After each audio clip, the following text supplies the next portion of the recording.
Salam sejahtera dan salam sukacita bagi kita semua.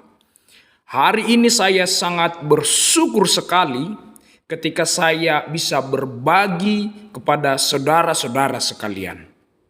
Maka sebelum kita mendengarkan firman Tuhan hari ini, kita satukan hati kita bersatu di dalam doa. Damai sejahtera Allah Bapa yang melampaui segala akal dan pikiran, itulah yang memelihara hatimu di dalam Kristus Yesus. Amin. Firman Tuhan yang menjadi renungan bagi kita hari ini tertulis di dalam 2 Tesalonika 2 ayat 13 sampai 17. Demikianlah firman Tuhan.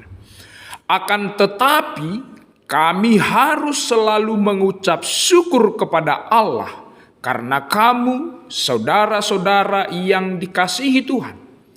Sebab Allah dari mulanya telah memilih kamu untuk diselamatkan dalam roh yang menguduskan kamu dan dalam kebenaran yang kamu percayai. Untuk itulah Ia telah memanggil kamu oleh Injil yang kami beritakan, sehingga kamu boleh memperoleh kemuliaan Yesus Kristus Tuhan kita. Sebab itu, berdirilah teguh dan berpeganglah pada ajaran-ajaran yang kamu terima dari kami, baik secara lisan maupun secara tertulis.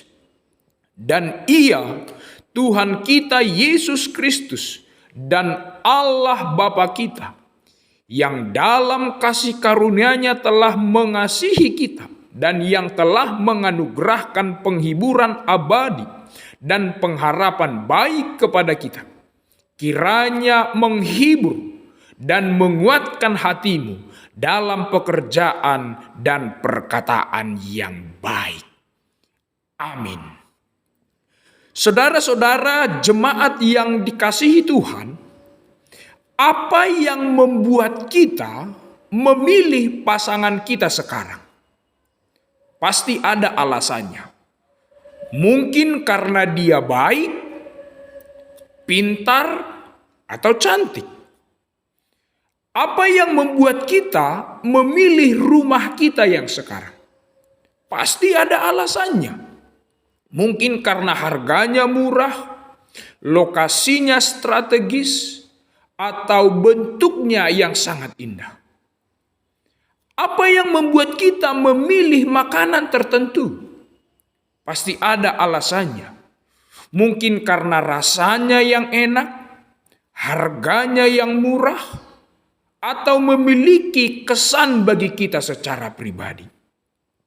Artinya, dalam setiap pilihan-pilihan yang kita buat dalam hidup ini, selalu ada alasannya.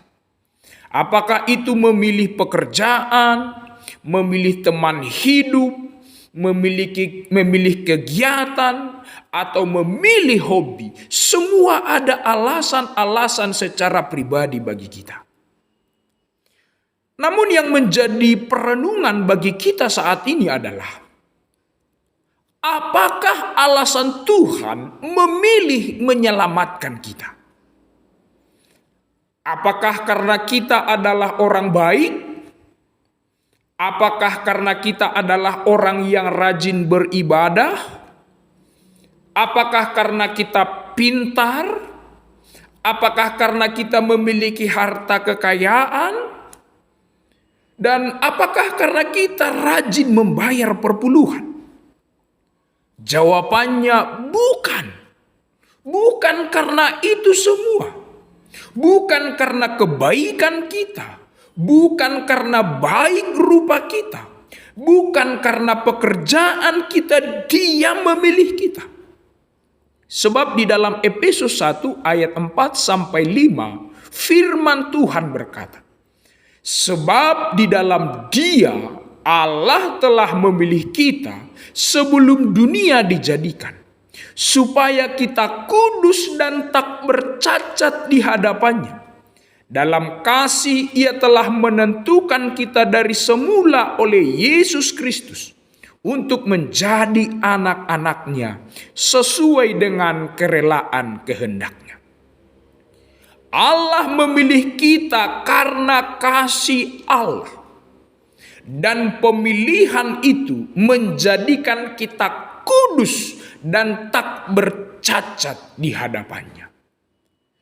Jadi pemilihan sepenuhnya berada di dalam otoritas dan kasih Tuhan.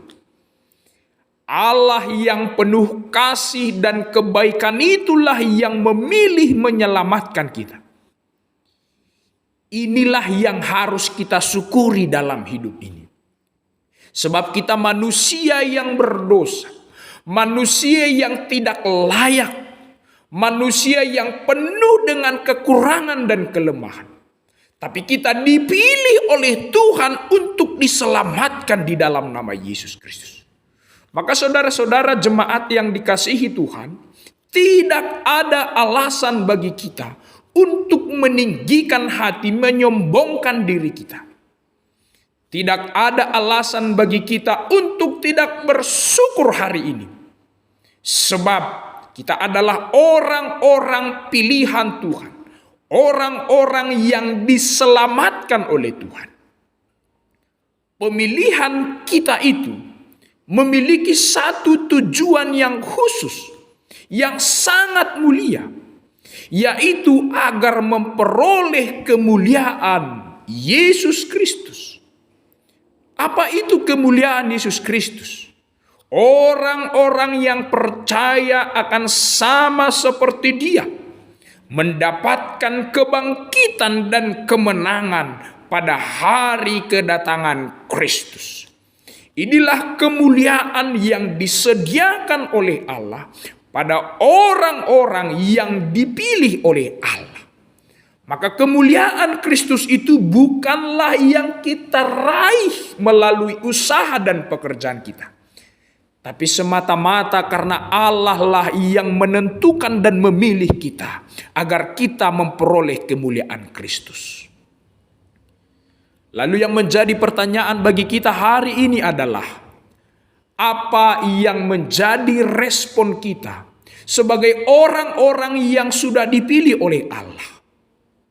Firman hari ini berkata, berdirilah teguh dan berpeganglah pada ajaran-ajaran yang kamu terima dari kami, baik secara lisan maupun secara tertulis.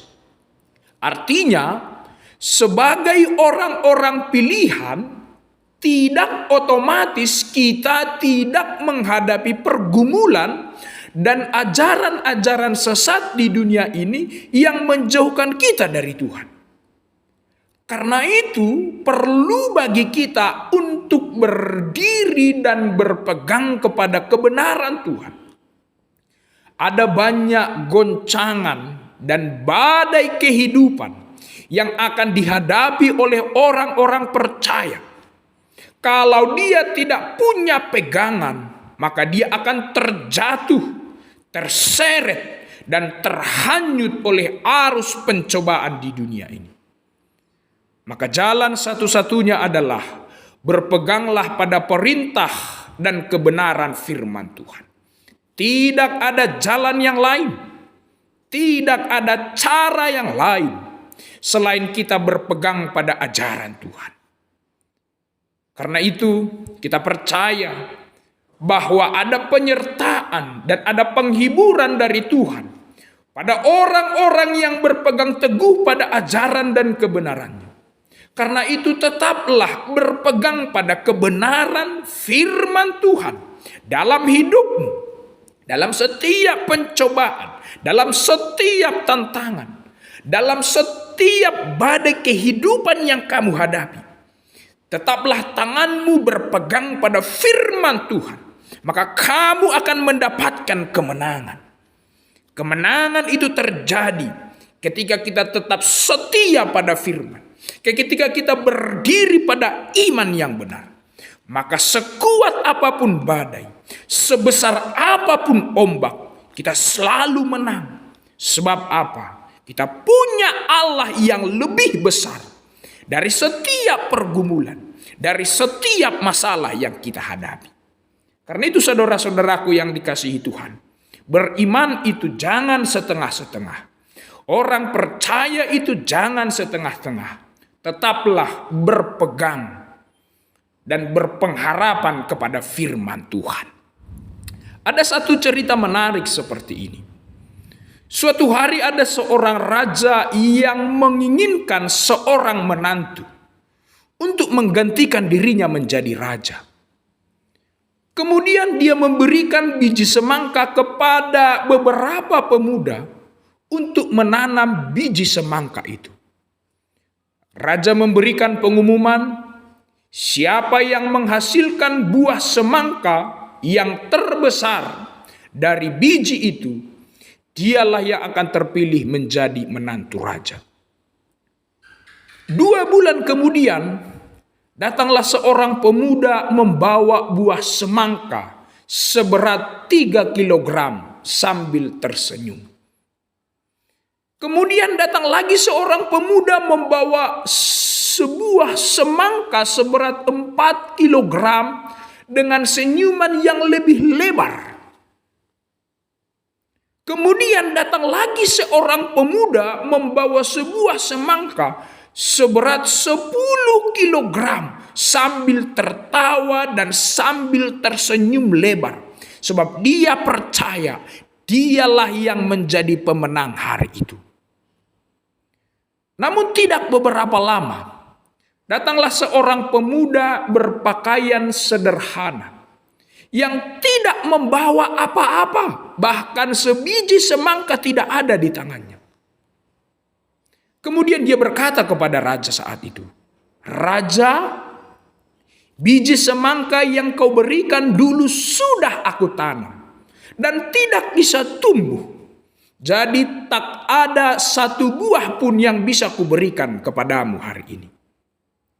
Lalu raja tersenyum dan berkata ke pemuda itu, "Kaulah yang terpilih menjadi menantuku, menggantikan aku menjadi raja.